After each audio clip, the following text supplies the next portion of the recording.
O bakit? Hindi ka pa natutulog? Matutulog na rin ako. Pero tingin ko dapat mag-usap tayo. Papasukin mo muna ako. Kasi hindi pa tayo nagkakakilala ng lubusan, pero bigla ka nalang dumating at umuwi dito galing sa Paris. Pero ano to? Ang ano? Akala ko saglit ka lang. Yung appliances ko pinapalitan mo. Hindi naman ako ilang araw lang dito. Ano? Ito ang regalo mo sa akin sa pag-transfer ko dito? Sante. Tinransfer ka? Dito sa Korea?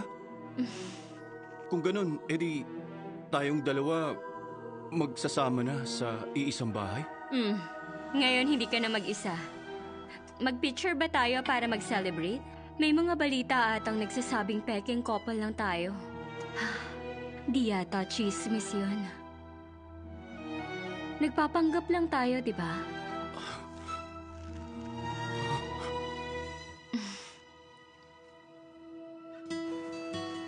Ngayong araw, sisimula na ang opening ceremony ng Stay Around.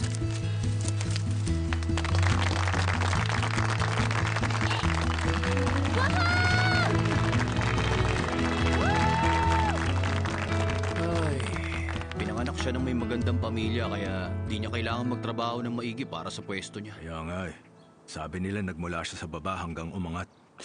Pero paano natin malalaman kung totoo ba yun? May magpapatunay ba? Ako. Nakita ko siya. Mentor niya ako. Ayaw niyang makarinig ng ganyang comment, kaya nagtrabaho siya na mabuti.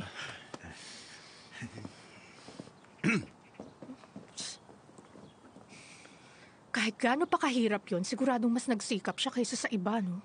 Nagtrabaho siya at natuto sa akin, ang kinatatakutang boss.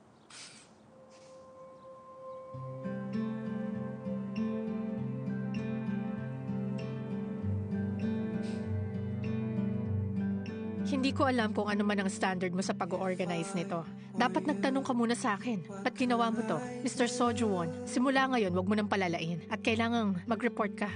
Apo. Imagine time of your day.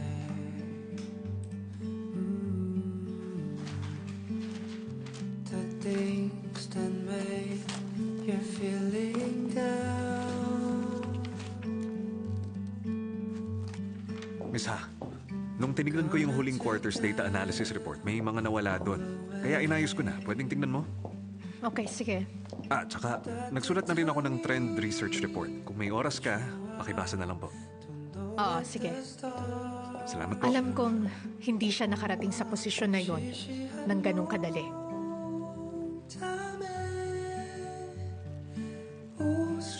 Umaasa talaga akong magtatagumpay ka. Masaya talaga akong makita kung nasan ka ngayon. Tapos na-realize ko, yung oras ko bilang manager Hyunso, tapos na ngayong araw. Di wag mo siyang harapin. Paano naman? Pwede mo siyang iwasan hanggang gusto mo. Hindi yun madali kapag kasama mo siya sa iisang opisina. Titiisin ko na lang hanggang mag-resign ako.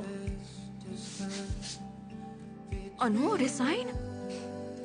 Naghiwalay na kami. Weird naman kung nandun pa rin ako, no? Ano yan? Di sabihin mo siya na lang yung mag-resign.